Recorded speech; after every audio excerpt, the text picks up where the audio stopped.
Thank you po. Sige, ano tayo ngayon? Discussion tayo. Mauna si Joel. Sige bro, Joel. Baka nakalis na si Joel. Ayan, sige. Any questions or mga reflections sa chapter 3 at chapter 4?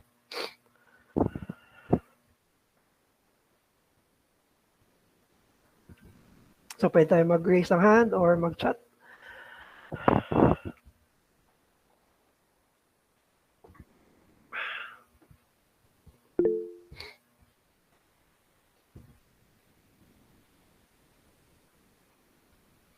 Ayan, si Monica. Ayan. Share ko lang po. Naalala ko yung may sinabi si Charnock, Stephen Charnock. Related doon sa Sensus Divinitatis ni Calvin, implanted sa humanity. Sabi niya na one died for asserting one God. None in the former ages upon record has died. For asserting no God. Oo nga, no? Napaisip ako kung merong bang atheist martyrs in history. Kasi foolishness na pag-alayan ng buhay yung absurd cause ng atheism. Yes, as much as I know, wala. Meron false gods. May mga namatay para sa false gods. Pero sa atheism, wala akong alam sa history na recorded. Pero interesting yon na none in the former ages died for asserting no God.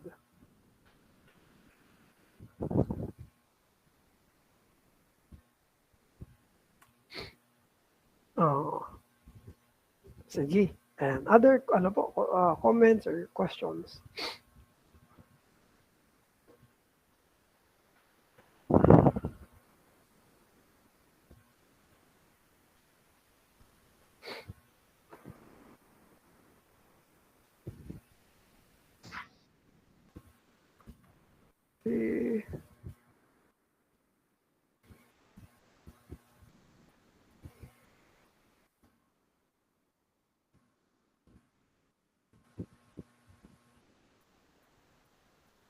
Hindi ko alam kung may nagbukas ng ng mic.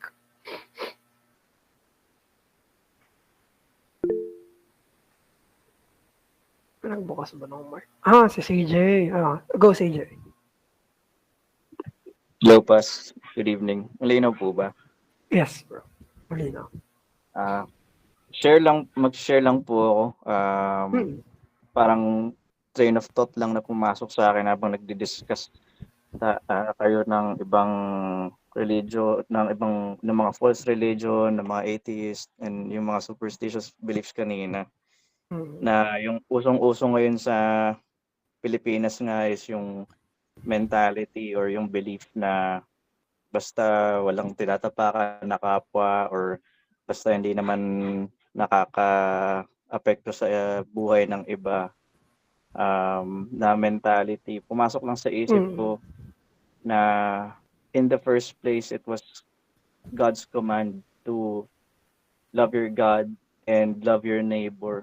Parang naisip ko lang na even in itself, yun pa rin yung origin nun eh.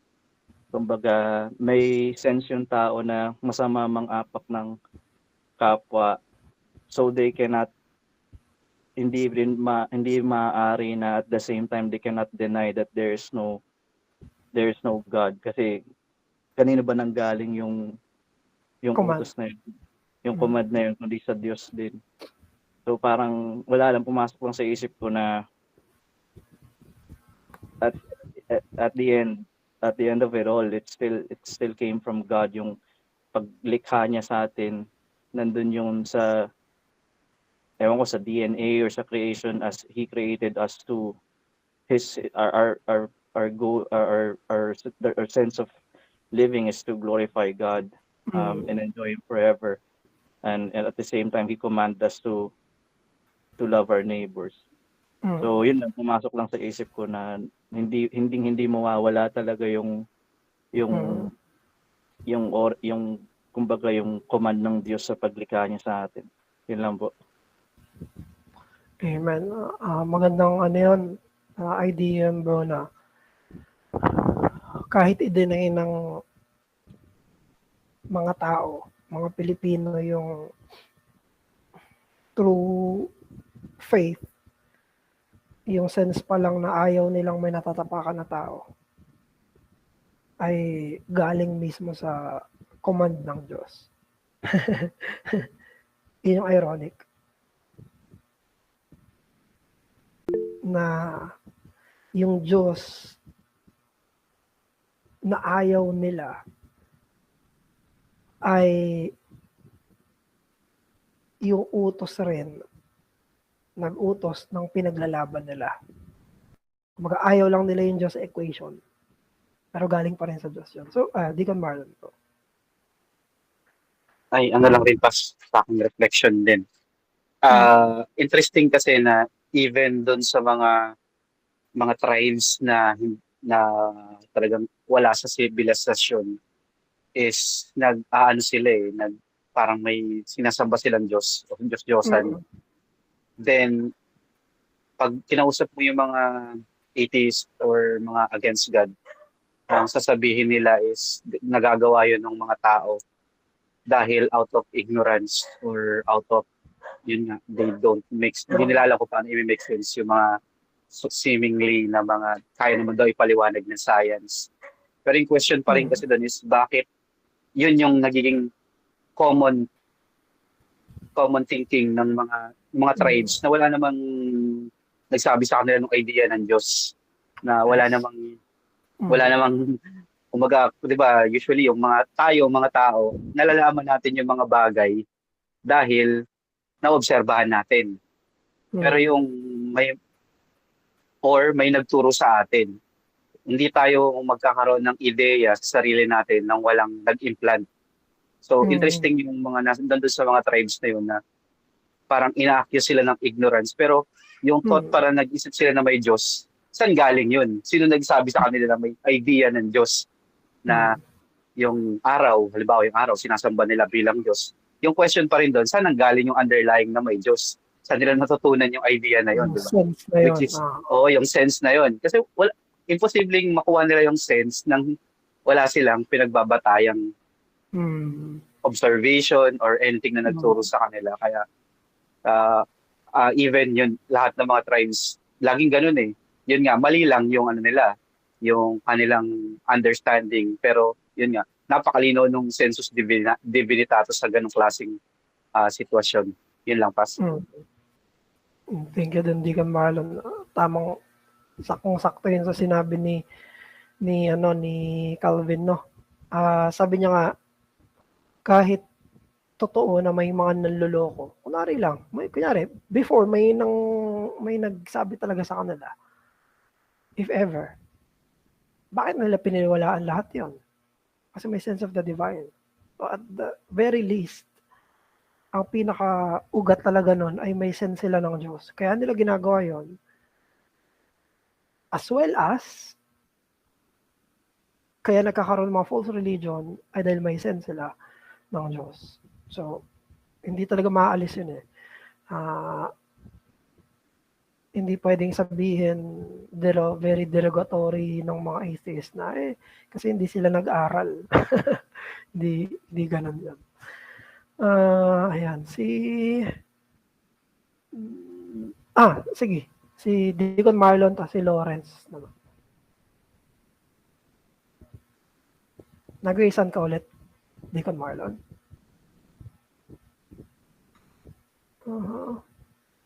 Hindi na, okay.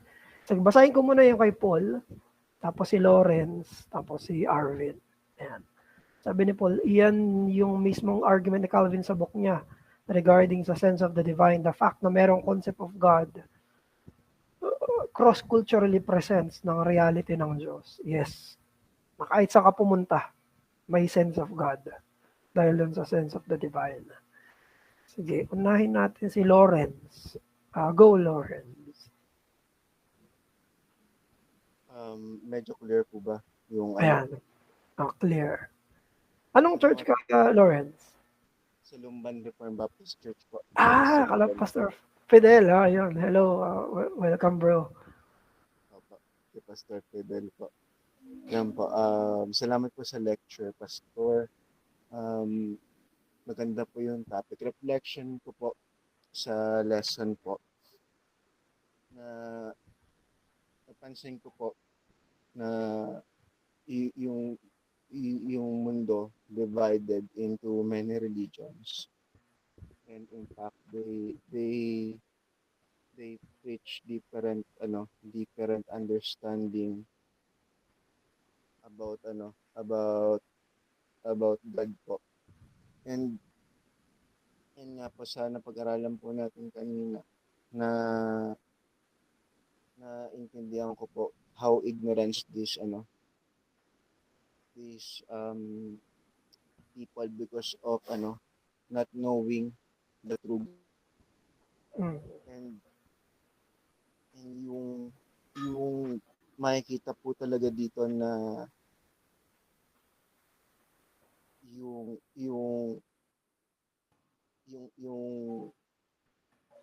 mga taong to, they turning into false beliefs because they deny God. They deny his true teaching that has been written in the Bible. Kaya yan din po, kasi nanggaling ako sa bago po ako napunta sa church ni Pastor Fidel, nanggaling ako sa iba't ibang religion. Dati akong Mormon at Iglesia ni Cristo. Oh, wow. Opo. Ang laki ng talo nun Mormon tapos iglesia. Opo. Naging Iglesia ni Cristo muna tapos Mormon. Tapos dati na ako. Oh, wow. Grabe. Naging missionary ako sa Mormons. So, nung naging missionary ako sa Mormons, nag-start yung journey ko. Doon talaga ako na nag-start ako sa journey ko nung panoorin ko yung kay Martin Luther. Yung movie niya, yung about sa justification of justification of faith. So enlighten ako doon, kaya doon nag-start talaga na I'm ignorant pala. Oo. Na hindi pa ako ganun nakakakilala sa Panginoon. So, kaya ngayon nakakapagpatuloy ako kasi yun nga, kung papansin, maraming mga tao na lumayo sila sa totoong teaching ng Scripture, sa totoong turo ni Jesus Christ. Yun nga, they praise human than God. For example, yung mga Iglesia ni Cristo, mas pinahalagahan nila si Felix Manalo kaysa sa deity ni Jesus Christ. And yung Mormonism, they praise Joseph Smith than God. So yun yung reflection ko sa salamat. Salamat sa Diyos. Lawrence, no? Grabe pala yung mo. History. Iglesia, tapos Mormons, tapos dating daan din, no? Salamat sa Diyos sa grace niya ng salvation, saka sa ginawa ni Jesus. Salamat. Maganda yung marinig namin, bro. Thank you. Si Arvin. Go, Arvin. Hello. Rinig ba ako, Pas? Yes. Ayun, sige. Post ko lang. Nako, putol. Sanay na ako na putol, bro. Balik ko lang yun, short reflection tsaka question. So, bago ako tumulan sa sarili kong reflection, parang rin ako, na-remind din ako ni Brother Lawrence na ika nga nila, kahit mga past studies rin natin at past na mga naging preachings niya, Pas, hindi naman pinapatagal ng Diyos yung mga tapat niya mananampalataya sa maling katuruan. Siyempre, ayoko naman i-brand as ika nga nila, maling relihiyon. But they expose themselves Kung ano ba talaga yung tunay nilang pinapanampalatayaan, sino yung sinasampalatayanan nila, kung Diyos ba, o yung mga ika nga nila, yung mga cult-like personalities. Kaya salamat sa Diyos na totoo, kumikilos siya. Related na yun sa short reflection ko sa 1 and 2. Yung sa number 1, God does not withhold this knowledge. Rather, He shatters the sinful mind and breaks the depraved hearts of men and women to believe in Him. So yun yung ika nga nila, yun yung antidote sa corruption ng human heart, human mind, fallen society, fallen world. It's not with us. There's no effort in man. There's no hope in man itself na kaya makapag-undo ng corruptions or yung kamalian na nagawa natin. Lahat yung tanging sa Diyos lamang. Napakabuti ng Diyos na yung corruption natin, siya mismo ang nagsusimulang maglinis nun.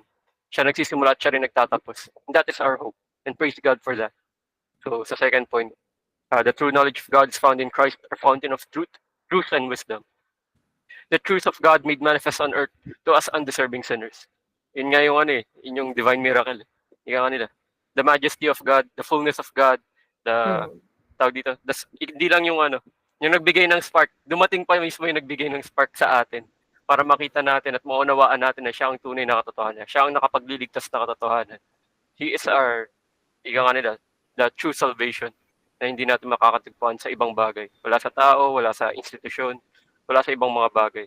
And ang galing, based nga sa study natin, sa mga words ni Calvin, sa modern century natin, ang relation yan or ang connection niya sa modern society, tinatry natin i-prop up yung mga governments natin. Since ng 20th century, there's communism, there's socialism, ang gobyerno ang mag-aalaga sa'yo.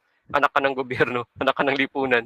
Kaya lipunan magdidikta sa'yo. Pero hindi. It just cost us World War I, World War II. Ngayon, and I hope na manindigan tayo mga kapatid. Nasa lipunan natin ngayon, na huwag natin hayaan magkaroon pa ng World War III, 4, 5. Hindi. Let us stand firm in the faith. God will preserve us. God will endure for us. We will persevere because God perseveres until the end. So that is our hope. That is our knowledge of God. Yan yung ika nga nila. Yan yung knowledge na nakapagpabago ng lipunan, nakapagpabago ng mga pamilya, nakapagpabago sa atin. Tayo na mga kasalanan. Tayo na undeserved sa knowledge na to. Kaya maluwalhati ang Diyos. Yan lang naman. Salamat sa oras na to, sa rin, sa study for the reflections. So let me read na rin the questions. So first of all, medyo na lang naman, medyo unhinged, may part na pagka-unhinged, pero magandang, yung ma-realize natin yung absurdity dito. So may ibang brethren or online personalities na medyo naging out of line. Siguro ito yung question na to para sa kanila. Should we seek out the atheists or hypocrites to destroy? yung question first. Should we seek them out? Should we, ika nga nila, to fight them? Yun yung yung term Parang yun yung language na ginagamit kasi ng ibang mga hindi lang naman mga atheists kundi sa atin din na minsan naging overzealous or nagki-cage stage. Should we seek out the atheists or hypocrites to destroy them? Ika nga nila. Yun yung first question. The second question, more on sa atin naman to. At yung naalala kong post kasi ni Pastor Noel nun yung regarding sa sa humility and sa pride sa doctrines. How do we avoid coming off as snobbish or elitist when it comes to discussing the doctrines of God to those of the non-reformed faith? So yun lang naman yung mga questions ko pa. Sige bro, akala ko iba yung unang tanong Ano pala? Destroy pala. Akala ko, should we seek out the atheists, the hypocrites lang? Hindi pala to destroy.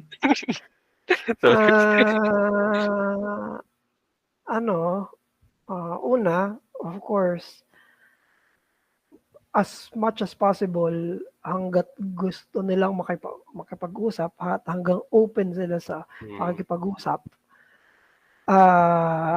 we should also be open sa pag-plant ng seeds. Yun naman ang nakikita natin sa New Testament hanggat nakikinig, hanggat open sila na makipag-usap, i-open natin yung gospel. Ang sinabi lang naman ng Panginoong Jesus na do not give pearls to pigs. Yung mga ayaw, yung mga talagang, alam mo, hostile. May mga atheists kasi na hindi naman hostile May mga atheists na hostile, galit na galit, ayaw talaga nila. Yun, pwede nating, in a sense, leave them to their own. Sa sarili nila. When it comes sa engagement, yun yung standard Una, hanggat nakikinig, hanggat okay makipag-converse, do it. Again and again. Sige, makipag-discuss ka. Hanggat nagtatanong, hanggat nakipag-willing, makipag-dialogue, walang problema. Go, go, go.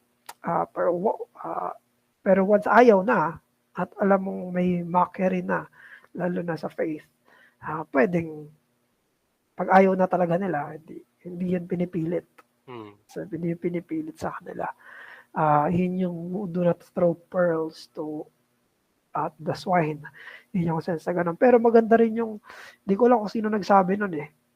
May isang reform sa history nagsabi na,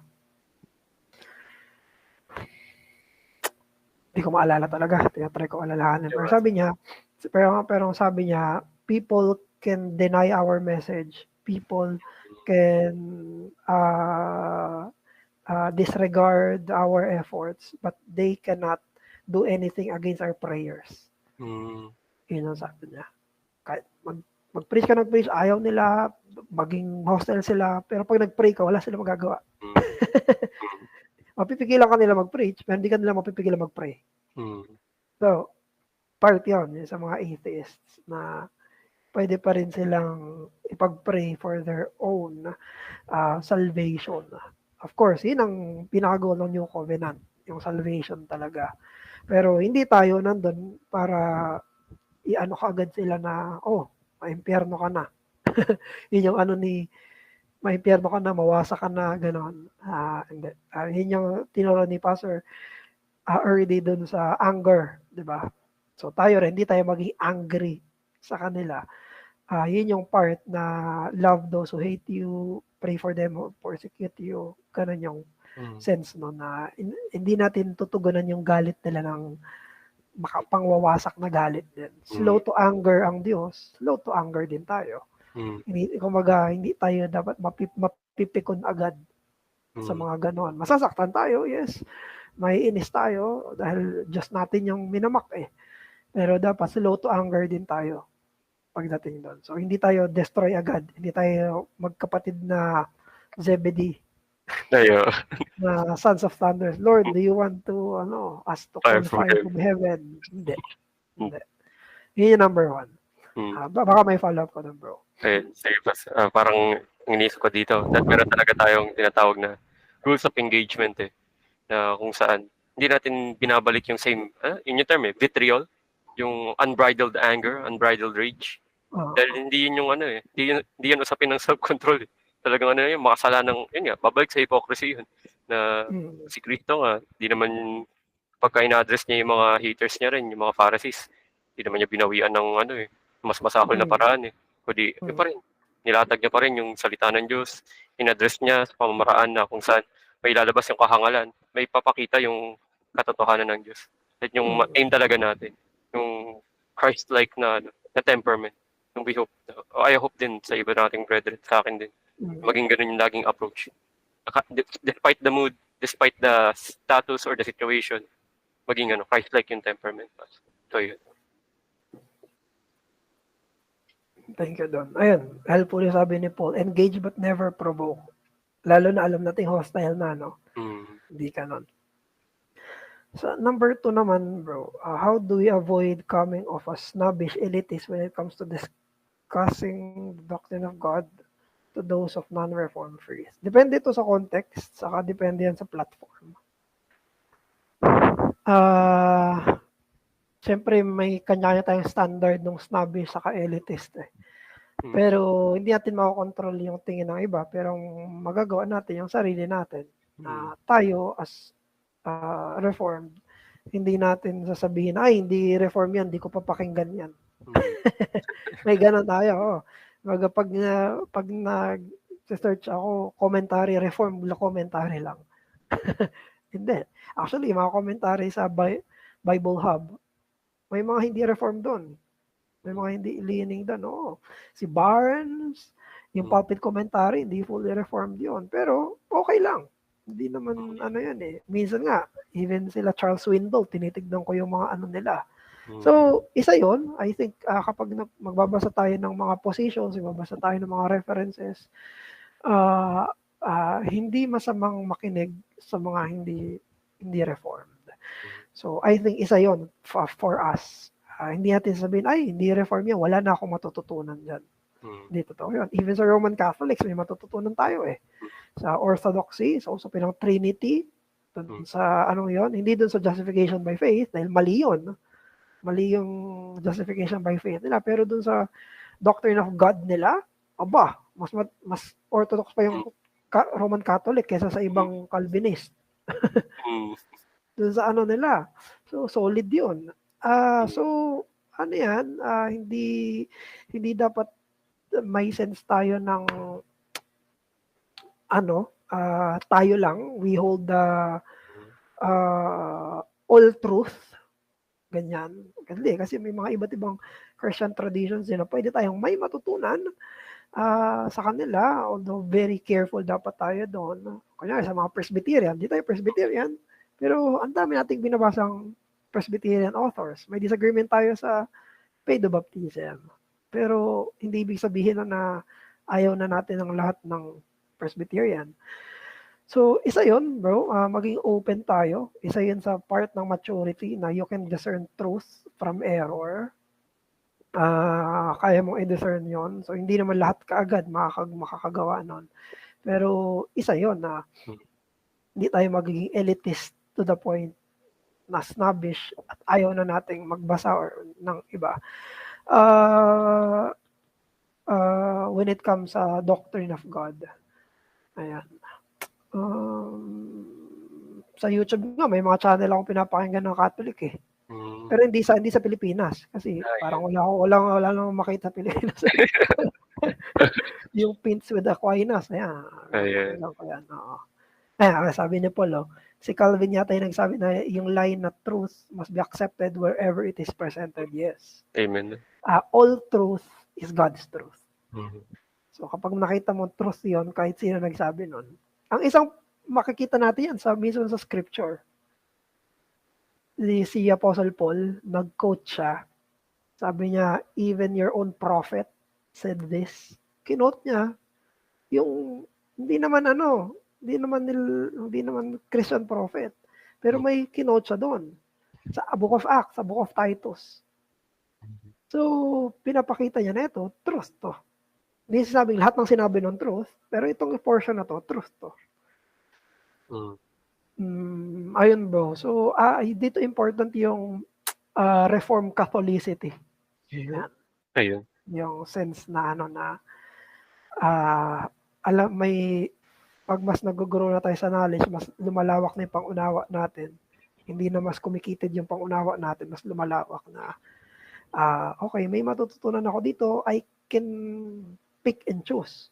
I can know, ito, bones to, ito, meat to. You can do that. So, yun ang mga pwede natin gawin para hindi tayo maging elitist. Dun sa diwa na yon. Kanyari, Calvinist, hindi fully reformed. So, okay lang yun. Hindi naman ibig sabihin na NCT sila. Ayan. Okay, mas maganda na kayo, pero hindi naman ibig sabihin na hindi napapakinggan. Wala nang brotherhood, wala nang learning from them. Ayan bro. Medyo extended comment. Okay lang. Ganda ka na. Sige, any comment or Siguro final comment na lang din, Pas. Maganda nga na-touch up natin na usapin ito ng maturity. Usapin nga ito ng hindi lang tawag dito. Hindi ito pag-stoke ng ego natin or pag-mortify ng pride din natin na kung saan. Kung nasa atin ngayon katotohanan at mga doktrina ng Diyos, hindi ba't dapat masalo tayo na mumold sa image ng Diyos, sa image ni Christ? Anong image ni Christ? Again, back to that Christ-like temperament. Yun yung ika nga nila, ina-aim talaga ma-win over, hindi ma-push away. So yun yung yun na realize ko rin, Pas, na yun nga, over the years, over the months, over the different doctrines and teachings and books and all the materials na na-encounter natin. Pasalamat ka sa Diyos yun na may mali akong misconception na yun na dapat tayo parang crusader na may baong sword and shield na may bardagulan, may pagbanatan tayo sa mga hindi natin katulad. Pero hindi eh. We are more like doctors or mga surgeon na pag nagmi-minister tayo, we minister mainly talaga, or majority of the time, those who are unsure, fighting disbelief, fighting against their Mm. suffering, against their struggles. Hindi sword and shield kundi stretcher pala. Yung pala yung panawagin ng Diyos sa atin. So majority of the time talaga pa. Very seldom, or siguro may mga times talaga, need mo ng sword and shield. Pero may mga times talaga, mostly stretcher, mostly medicine. At yung medicine na yun, yung salita ng Diyos. Kaya salamat din, Pas. Salamat sa mga correction and reproof, ika kanila. Pwede naman sword and shield. Pero, Ephesians 6. Hindi, Literal talaga sword and shield. Sige. Thank you, bro, sa reflection, Welcome, Pas. question, discussion. Go, bro, Paul. Pwede pa. Hello po. Good Ayan. evening. Ayan. Dinig, bro. Ma-share ko lang kasi napag-uusapan natin yung sa atheist. Ang gamot dyan sa problema nung kung ipopursu ba natin sila na ma-destroy o hindi. Tapos yung gamot din dun sa tanong na paano natin ma-avoid yung pagiging elitist. Ang gamot niyan, alamin mo kung ba't atheist sila.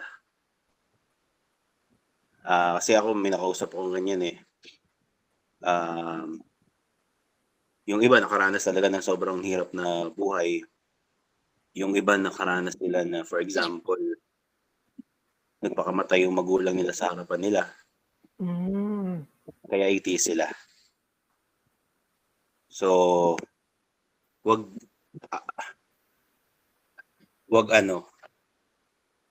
puro intellectual.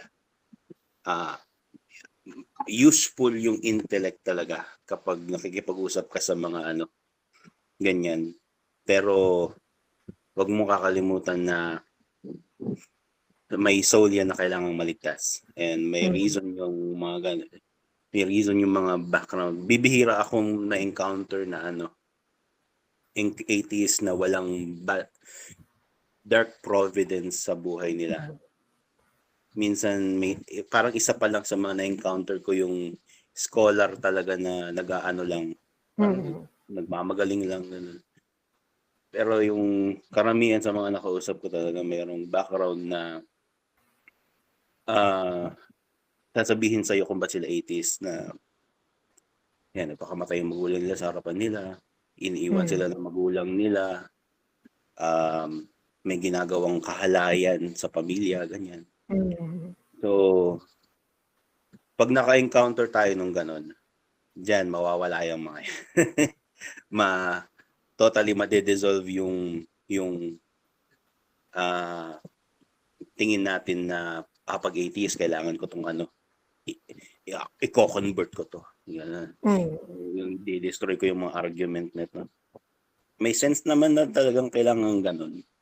Pero as Calvin imposes dun sa kanyang book, alam nila na may Diyos, kaya nga sila atheist Hindi po pwedeng hindi nila alam na may Diyos. They cannot deny something na they don't know to be true. In one sense, hindi mo kailangan maging conscious doon sa alam mong wala naman talagang sense. So, kaya ina-affirm nila yung denial ng Diyos. Kasi meron silang knowledge of God, which is yung sa sense of the divine. At the very heart ng mga nakausap ko na atheist, ang kanilang reason is, I cannot believe in God. Hindi sila unbelief Ang nila, I cannot believe in God kasi bakit ganito yung naranasan ko? Good siya. Ayan. Yan yung kailangan natin ipag-pray kapag nakikipag-usap tayo sa ganyan, na wag natin parang i-overgeneralize na pag atheist gantong mindset sila. Sila iba-iba din talaga ng parang tayo din, nanggaling din tayo sa pagiging sons of wrath. Meron tayong kanya-kanyang dahilan ba tayo mga rebels. Pero in the end, grace pa din yung nagliligtas. Yung sense of the divine is na-redeem and the communion with the divine na, di ba? Ang ganda. So, yun yung ipag-pray natin kapag may na-encounter tayo na ganun, na na makipisan din sa kanila yung banal na espiritu, na makita nila yung liwanag ng Diyos sa kabila ng mga naranasan nila na ganun. At the end of the day, ang goal nung ng pakikipag-usap sa mga deniers of God is to bring back to them yung understanding of God. Kumbaga, salvation talaga. Ay, wala man tayong ibang purpose ng pakikipag-engage sa kanila kundi 80. Ako, malaki sampal sa akin yung nangyaring ganun, yung mga nakausap ko na ganyan. Kasi mahilig talaga ako sa apologetics eh. So, nung naka-encounter ako nung ganun, wala akong nagawa kundi pakinggan na lang siya. Hindi na ako nag-apologetics. Pakinggan na lang siya, tapos dinaan na lang namin sa prayer. Nakiusap ako, pwede ba kita ipag-pray? Pumayag. Umayag naman. Kasi nag-iiyakan na kami. Nag-iiyakan Ay, na kami. Pilipino. Opo, Pastor. Oo. Mga katrabaho, tas yung mga ilan estudyante. Madalas, pag Pilipino kasi, talaga. So, ayun siya. Yun yung ma-share ko regarding dun sa actually ako may high respect pa nga ako dun sa mga yung atheist talaga, na inaalam talaga nila ba't sila atheist. Kaysa dun sa mga religious na sluggard na parang passively ina-accept na lang lahat ng pipakain sa kanila. Parang at least ito, na-engage sila. Although, of course, I understand na mali yung kanilang engagement. Pero meron silang, kumbaga, naiintindihan nila kung ba't sila ganun. Pero yung sa hypocrite, mas mabigat yun actually Kasi double sin ka Ina-accept mo yung religious dogma, pero yung pamumuhay mo is taliwas dun sa ina-accept mo. So, ayun lang, parang na reflection ko po dahil doon sa usapan tsaka doon sa ni Calvin, na refresh ako doon sa nung binasa ko to. Ang bigat nitong chapter na to na hindi lang pala sa reformed yung understanding ng God na malinaw. Pinakita ni Calvin na lahat mayroong understanding of God, malabo lang dahil sa sin. Ayun po, thank you po, Pastor. Salamat din, bro, sa input nun, lalo na sa pag-engage sa mga atheists. So, ang regarding sa apologetics, 1 Peter chapter 3, ang sinabi, giving a defense of the faith, answering, kapag sila yung nagtanong. Hindi tayo yung mag-offensive na magsasabi ka agad kung ano yung mga mali nila. Kung hindi, pag may tanong sila, kapag sila mismo yung nagbigay ng concerns nila, saka doon tayo sasagot. So, hindi talaga yan for destruction. Thank you dun, bro. Sabi ni CJ, just a beggar telling another beggar where the bread is. Yes. Sige, other questions or reflections? Pwede tayo mag-raise ng hand o kaya naman mag-chat.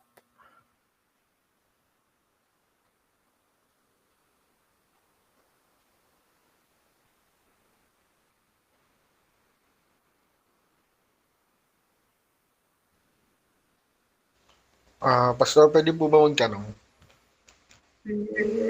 Kasi nasa Old Testament po ako ngayon. Kel. Okay.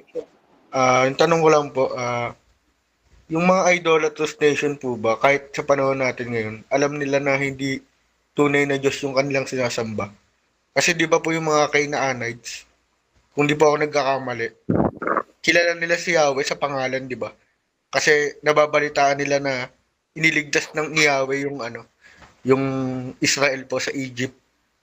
Tapos siguro nakita po nila yung kapangyarihan ng Yahweh, pero andun pa rin sila sa kay Baal, sa mga Diyos-Diyosan nila. Tingin niyo po, Pastor, alam nila na hindi tunay na Diyos yung sinasamba nila? Yun po yung question ko Kasi parang nakita nila yung miracle tapos Yung mga ano po, di ba? Pero andun pa rin nananatili. Tingin niyo po, Pastor. Yun lang po yung ano po. Thank you, Don Kel. Ano yun? Good question yan. Magandang question yan, no? Alam ba, lalo na ng mga Old Testament pagans na naka-encounter sa Israel na ang totoong Diyos ay si Yahweh? Una, ang maganda doon na bigyan ng context kung paano nila tignan yung mga Diyos sa Old Testament. Kasi tandaan natin, naniniwala sila sa tribal gods. Naniniwala naman sila na may ibang Diyos. Territorial gods. So sila, naniniwala sila, may Diyos sila. May Diyos din yung Israel. Naniniwala silang parehong totoo yun. May ibang bayan din, may ibang Diyos. Mayroong Diyos ng bundok, Diyos ng lupa. Naniniwala sila sa ganun eh. So for them, it's not whether or totoo ba yung Israel o yung sa amin ba yung totoo. Ang pinag-uusapan nila doon ay sino yung mas malakas. Ganun yung mindset ng mga pagan nations na ayaw ng Diyos na maging mindset ng Israel. Ayaw ng Diyos na isipin nila na siya ay isa lang sa mga Diyos. Kaya palagi nire-remind sila yung ano, 'di ba? Yung creed nila. Yung the Lord is one, the Lord is God. Yung creed nila, iisa lang ang Diyos. Paulit-ulit yung sinasabi. Kasi ang lahat na nasa paligid sa kanila, iniisip, maraming Diyos, may kanya-kanya tayong Diyos, pero sino yung mas malakas na Diyos? Kung sino yung mananalo sa giyera. Kaya kahit manalo sa giyera yung Israel laban sa kanila, ang nasa isip lang nila noon, mas malakas yung Diyos ng Israel. Pero hindi nila maiisip na siya lang yung totoong Diyos. So, mapapatanong, yun yung context nila. Pero yung mga ganong mindset nila ay dahil pa rin sa self-deception. Kasama yun ng corruption ng isip ng tao. Corruption ng knowledge of God ng tao. Alam nilang may Diyos, pero yung knowledge of God nila, plurality ng Diyos. Yung corruption ng mind nila, palakasan ng Diyos. Yung corruption ng mind nila is nakita na nila yung tunay na Diyos, pero hindi pa rin sila pumanig doon. Yun yung answer doon, Kel. So baka may comment ka or follow-up.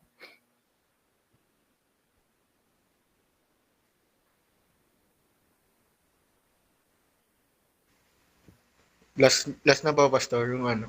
Di ba po kasi yung Israel, nag-a-apostate po, di ba? Parang paulit-ulit eh. Tingin niyo po, Pastor, parang sa konsensya nila, parang pag sumamba sila kay Baal, alam nila na mali yun. Parang ganun. Kasi paulit-ulit po na di ba? Na sinasabi na mali yung sumamba doon. Pero pag nandun sila sa panahon na yun, parang inuusig ba sila ng konsensya nila? Na para bang hindi yan yung totoong Diyos. Parang ganun ba? Siyempre, bro, hindi natin alam lahat ng puso nila. Pero pag pinag-usapan yung apostasy, ang ibig sabihin, alam nila yung totoo, pero tinalikuran nila yung totoo. Whether or not may pangs ng conscience, whether or not meron nun, most probably seared conscience na yon. Hindi na nararamdaman. Hindi natin alam. Pero pinili pa rin nila na sambahin si Baal. So yun yung sinning against the light. Alam nilang mali yung ginagawa nila. Alam nila na tunay ng Diyos yung tinatalikuran nila. Pero ginawa pa rin nila. Yun yung sense ng apostasy. Pero yun kasi yung isang reality ng Old Covenant eh. Lahat ng members ng Old Covenant, hindi lahat totoong regenerate. Sila ay member outwardly, sila member rather ng Old Covenant, pero yung puso nila ay hindi naman na-convert. Sa kanilang puso, wala silang new heart. Kaya kahit alam nilang totoo yung Diyos, nasa harap-harapan nila, yun ay nagpaalis sa kanila sa Egypt, harap-harapang miracles, harap-harapang mga milagro, ang dami ng proof mismo, pero tinalikuran pa rin nila. Yun yung gravity ng sin, gravity ng corruption ng sin.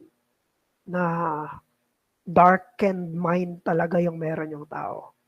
Kaya hindi totoo na pag pinakita mo ng milagro yung tao, maniniwala sila. No? Israel nga nakailang beses na, hindi pa rin. Hindi nila kailangan ng more miracles. Kailangan nila ay grace ng new heart. So, ayun bro, yun Kel. Di natin alam, makonsensya ba sila? More probably hindi. More probably seared conscience na tong ganito sa paulit-ulit. Pero darkened hearts and darkened minds yung ganon. Any follow-up doon, Kel, or question? Okay na po, Pastor. Thank you po. Mm-hmm.